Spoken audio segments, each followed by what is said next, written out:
My name is Tomasz Włodarek, and 2018 is a special year for me. So a bit personal message at the beginning.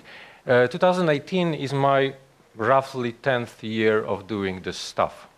By this stuff, I mean teaching, consulting, whatever you call it, things related to Scrum. And recently, meaning like 5-6 years already, recently. It is only or mostly about the agile transformation, so-called agile transformations. So through my journey, I learned a couple of things. I've seen a couple of things. I was privileged enough to work with many companies in Poland, and not only in Poland, but mainly Poland. And usually I see similar things in those companies. Sometimes there are good things, so we kind of try to reinforce them. But many of them are the bad patterns, as I call them. So this talk is about 10 of those patterns. They are not ordered really. I mean, at least you shouldn't read the slides like, you know, in some particular order. I tried to put them in a way that will be easy for me to present them to you and probably for you easier to comprehend. And this is also a little game for you guys. As you probably know already, I'm into games.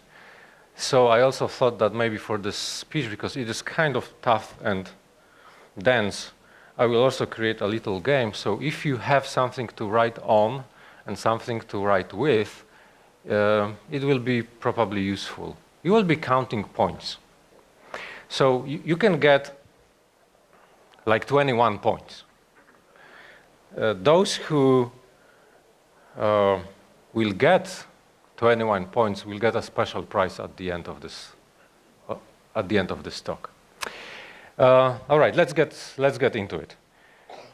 10 years, 10 companies, and 10 common patterns, trace amounts of agility found. This is the title, because if you've got all of them, probably you're far from agility and your change already died. The definition of a pattern is something that is repeatable, that is to be seen in multiple places, something that gives you some kind of signals if it's present. And the talk is structured in a way that I will show you those signals, so we could refer whether they are present in your companies, and then a bit of, you know, description related to each of those patterns. So let's start with the first one. And of course, if you want to check those checkboxes for you, to count the points, that's the first moment.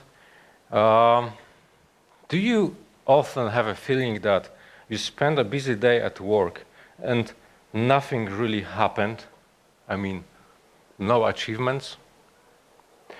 If so, checked. The first point earned. If you have that feeling often, you just got the second point. Congratulations. So these are the things that I ask people about. These are the things that I try to see in the organizations I work with. I see busy people and I see no results. That's, of course, a bad pattern.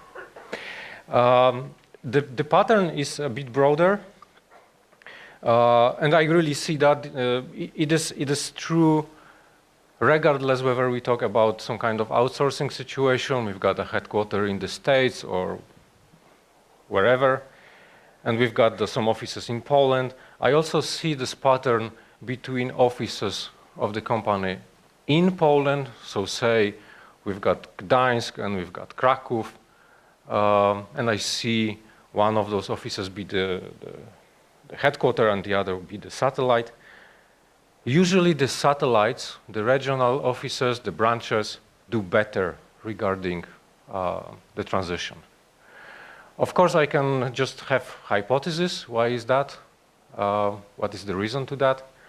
And my hypothesis is that usually the branches has less, how to say that, attention from the management. So less politics, less over-managing, less over-controlling. People have more wiggle room to do what they think is best for the company, for the product, for themselves. It is also true, so the pattern works also in a different setting. It is also true for some kind of detached projects. So probably you've seen that the pattern present also in a setting that you've got the mainstream projects going on in the company, and you've got some kind of side tooling, side things to be done. Usually in large companies, these are small internal tools, the testing tools, some kind of scripting, working like for internal purposes. So those will be the projects, the groups, the departments, whatever the entity is, that probably they do better in terms of transitioning to agility than the mainstream thing. Let me just quickly check. Do we have someone who scored 2 points already? Yeah, some hands. Okay, so I'm not the only one to see those things, apparently. Thanks, guys. Next one, decoy flowers. Do you know what they are? If you've got the, I missed the English term, the fighter jet, the plane, military ones, or the helicopter.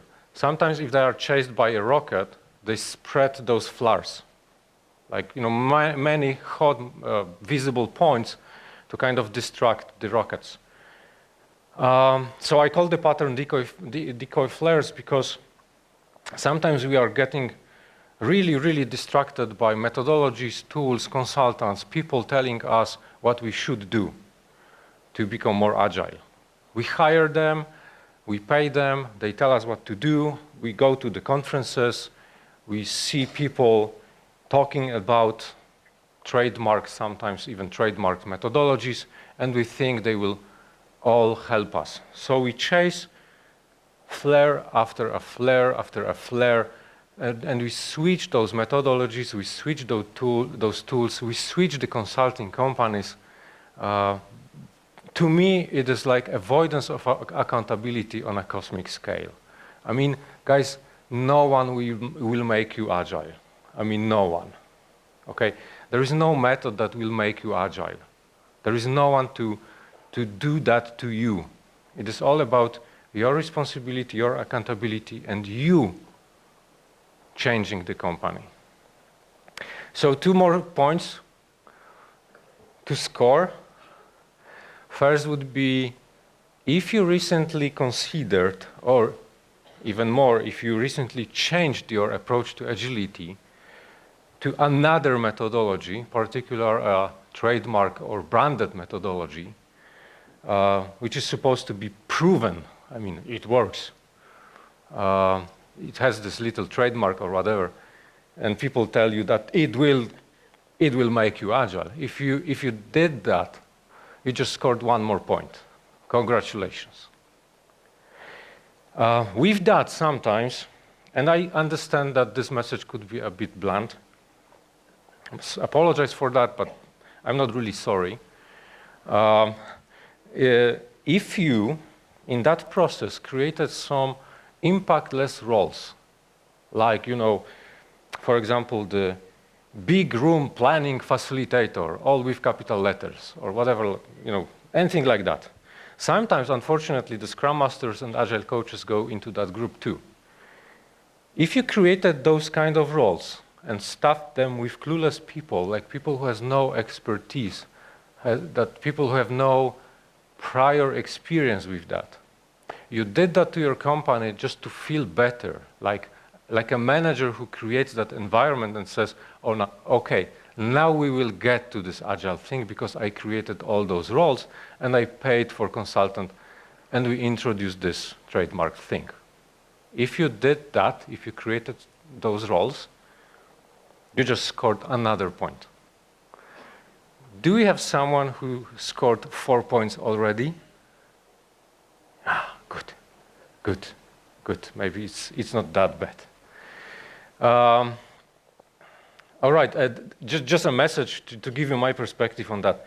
I really, I don't understand. Maybe there is someone in this conference who will explain that to me. I really don't understand how squad is better, is supposed to be better than a Scrum team. I really don't get that. I really don't get how DevOps is supposed to be better than a cross-functional team. I mean, I'm sorry, I don't get that. Especially if the squad is exactly the same thing it was before, meaning the same people grouped together and called a team. If there are no changes, it is just a label. And if you've got a DevOps role in your team, this is something really, really screwed up here. And probably you know those teams and those people who are called DevOps. I just recently spotted a Twitter post. I apologize, I don't recall who was the author, but that person said that if you've got a DevOps role on your team, it's just exactly like you would create a role of cooperationist in your team. That person will do all the cooperation between the team members. It doesn't make sense at all, right? So the second pattern down, decoy flares. The other one is difficult one, the big non-change, I call it. So again, 3 points to score here, actually. Sometimes I ask people in the company, on the floor, I mean, I work with engineers, I talk to engineers, I talk to, to people doing the real hard work. And I ask them, do you know who is the driving force behind this whole transition? I was hired as a consultant to help you. Do you know who hired me and what are the reasoning behind hiring me? And sometimes people go, we have no clue. We don't know. And there were people before you, like you, and they're gone already. So don't, take more of my time because I have work to do. They don't know who's the driving force. They don't know what is the reason for changing the company. They don't know about any kind of measures behind it, needs, and so on. So the checkpoints here are, the first one, if that's the situation that people don't know who is the driving force, that's a score. The second one, if there is no mechanism to access to that person, to talk to that person in an open way, open, transparent way about the change. If I don't know who that is, or if I'm blocked from that person, that would be difficult for me as a regular employee to understand why we need to do all those things in a different way now. So if you've got that situation, you just scored second point on this slide. And also, another thing I mentioned already briefly is that if you want to change, it's probably a good idea to kind of measure the progress through the transformation, right? So you've got a baseline, you've got a starting point. You should be able to measure that condition, and then you introduce changes in your company. So probably it's a good idea also to measure whether you are actually progressing towards the goals you set. If there is no evidence, if there are no measures, if there are no metrics, or if all we have is anecdotal evidence, like, yeah, we are the second year into our transformation and it all feels better. Yeah, but give me some kind of evidence. Do you have larger revenue? Do you have more engaged employees? Do you measure that? No, we just feel it's better. Okay. If you've got a situation like that, you scored a third point on this slide. I strongly believe that a change is all about people, and we as human beings, we kind of react to other people. So not only I think we need a goal for a change, but we also need a person who would personify, if that's the word, the goal. So a real living human being who will tell us all that that's the goal, I stand by it, this is my goal, this is thing that I want to achieve for us as a company. Right? I need that person. So I need a living human being, not some kind of delusional project or a process of transforming the company. I strongly believe that we need to know who that is. And of course, we need to talk to that person. That would help. So, I will stop asking you about the points, because if you scored a lot, it could be a bit embarrassing right now. I understand that. So let's move on to the next one.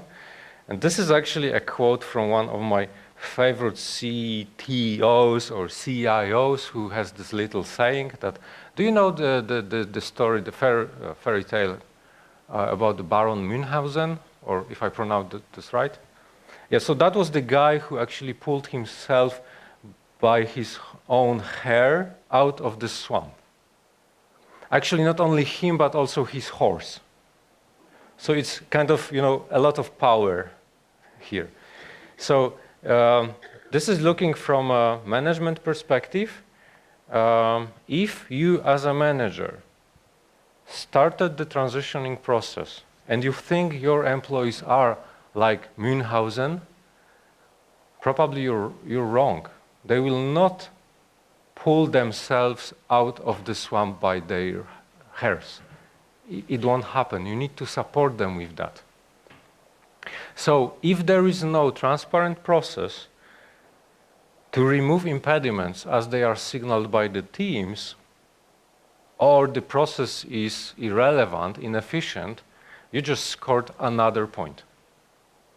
I strongly believe that this is something that we need, a visible, open way to see all those pesky, nasty things that we have in our company, and we need them removed. And people need to be assured that someone is actually taking care about them. So if there is no one to do that, probably we've got a situation that I call a top-down mandated agility without support. Not going to happen. Okay, let's move to the next one. That's a difficult one again. Tough for everyone, me included. I've been in those situations twice in my life. I've been what I call these days a change catalyst, someone who brings the new way of working to the company and is supposed to teach other people or influence other people how to do that. And I just gave up twice in my life. I tried and I tried and I tried and I tried. It took me in one situation 5 or 6 years. In another situation it took me almost 3 or so. And I gave up. I just did everything I could. So the pattern is called running on fumes. If you've got the second or the third generation or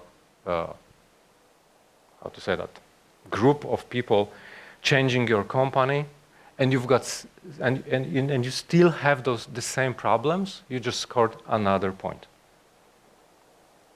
Because they will leave, they will go. If they don't make the difference, they burn and they go and they live.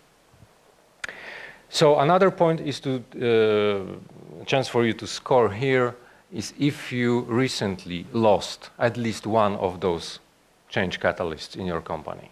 Someone who told you, okay, I've got enough. Nothing changes here. I leave, I go somewhere else. I see that it takes roughly 2 to 3 years for the first generation of change catalysts to leave the company. Of course, not all of them, but the move is of significance. We suffer, after this thing happened. This pattern is also informally called a dead Scrum Master. Okay? A dead Scrum Master will not help you, so maybe there is something that we as a management, as a leadership of the company, we as the employees, we can do to kind of help those guys be with us and influence the company. Do you count the scores? There will be a prize. Next one, responsibility trap. I hesitated a bit to put that name here. The original one and the informal one was lousy management. Because I strongly believe that we need to reconsider the role of a manager in a modern company.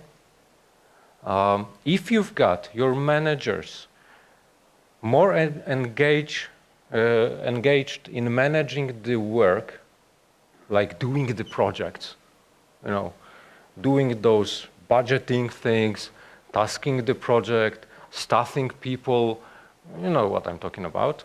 If you've got your managers busy about that, more than they are busy regarding the, creating the environment that would help people to get the work done, you just scored another point. Little addition to that, if you've got a difficulty to meet your managers and talk about important things like the organizational culture, if you've got difficulty to find a place in their busy schedules to talk about where we are going as a company, so your managers are forever busy with never-ending streams or piles of work, with no wiggle room in their calendars to talk about the change, the culture we would like to build, you just scored another point. Do you still counting? 21 to be earned. So there's a couple more. The illusion of command and control and the illusion of micromanagement is a real thing. I once talked to the position was a director of development or whatever it was. The person told me he's not a micromanager. I'm not a micromanager. Okay, that's different than I've heard from your people. 250 of your employees, they all say you are a micromanager. No, I'm not, he said, bless you. So I asked him about his schedule, and he, of course, he had all meetings, from the early morning till the late evening, 5 days a week plus weekends. And I asked him, what are the projects they work on in this department? And he told me very proudly, we've got almost 100 projects running. So I quickly calculated, okay, there's something wrong. You've got 250 people.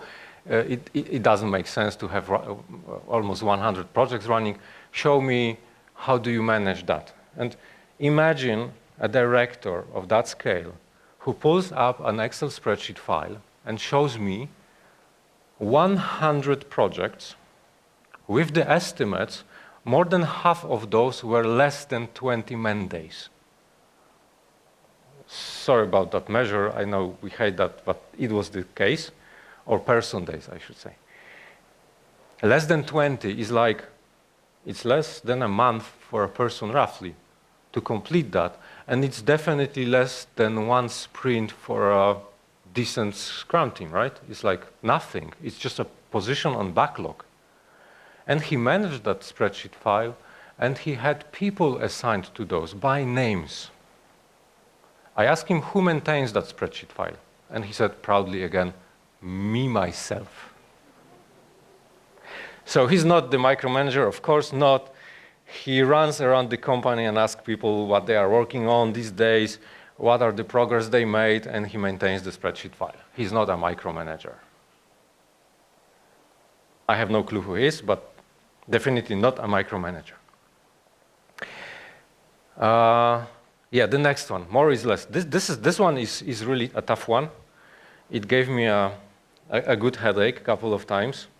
I will tell you in a moment why is that. On surface, it is really simple. If you think you need to deliver the whole scope, question? Yes, are there any bonus points for naming the company? Thank you, Pavel. No, there is more than one. If you think you need to deliver the whole scope, I mean the whole, to deliver any value, you just scored another point. No, you don't have to deliver the whole thing. You just need to break the thinking. Of course, it's easy to set, it's more difficult to be done, but still, that's the case. The other point here on the slide to be scored is, if you've observed that there is this custom of starting new initiatives on top of existing ones, still running, still living, and they are all of the same priority, and they must be done, you just scored another point. Congratulations. And the third point here on the slide is about teams that need to ask for permission to do their job right. And this is something that I deeply, I missed the English word sorry today. It is like my 10th year in this stuff. So if I look a bit worn out, you know why. This is something that really, I mean, I am enraged, so to speak, when I see situations like that. When the engineers ask their product owners if they can do the testing, if the engineers have to ask their product owners or the managers if they can do the refactoring, if they need to ask for a permission to help themselves with better scripting tooling or whatever it is, the answer usually, and you know that, is we'll take care about that later. The later never comes. That's a difficult situation for an engineer. I mean, on every level. If you've seen that happening, you just scored another point. And my answer to those teams, to those engineers, is stop asking. The answer always be no. Okay, Justyna is speeding me up, so I will just move to another one. Well, one thing, this is really a difficult one because the need of trying things, the need of doing more is maybe just a signal that your business needs to be agile, and you need to find a way. You need to find a way to help them with that. What they need to do is probably set hypotheses and verify them. This is what they need. We need to help them to do that. The next one, shattered value streams.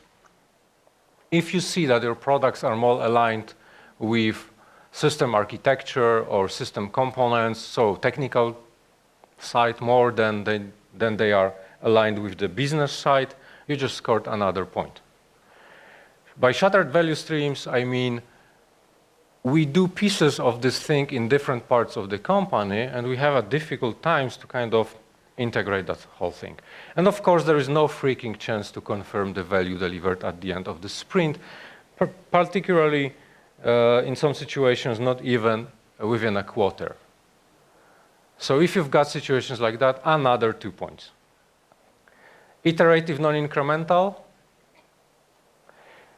I just recently advanced it to the second position. It used to be on a third one. I advanced to the second position. You've got no increments. I strongly believe that having a done, running, deployed increment at the end of the sprint is a breaker for agility. If you don't have that, there is no need for feedback, no inspection, no adaptation. Everything stays as it was. So keep insisting on done increments and you shall see the true colors of your organization. That's the heart of Scrum. That's the heart of agility, in my opinion, of course. So if you don't have those at the end of the sprint, you just scored possibly another 2 points. And the next one is really, I understand that sometimes it's difficult to to comprehend that, to get that. I just ask you to kind of chew on that a bit. If no one has been fired from your company due to their misalignment with the change in the last, say, 3 months, you just scored another point. Agility is different. It is demanding. It is not like everyone fits. And this, of course, is very different from the running on fumes because, yeah, we've seen those change catalysts leaving company or even being fired. But I'm not talking about them. I'm talking about the people who created current culture. And they are inherently unable to fix it because they created it. Okay? So, at this very moment, some of you had a chance to get 20 points. There is one more. Oops. Sorry about that. Quickly back to the track. That's a bonus. If you didn't uncheck any of those checkboxes in the last, say, 3 months, you just scored another point. A big shout out to Bartek Janowski, who suggested me to do this slide deck in a form of a checklist. So thank you, Bartek, for the hint. I'm not sure if you're here, but that's all you.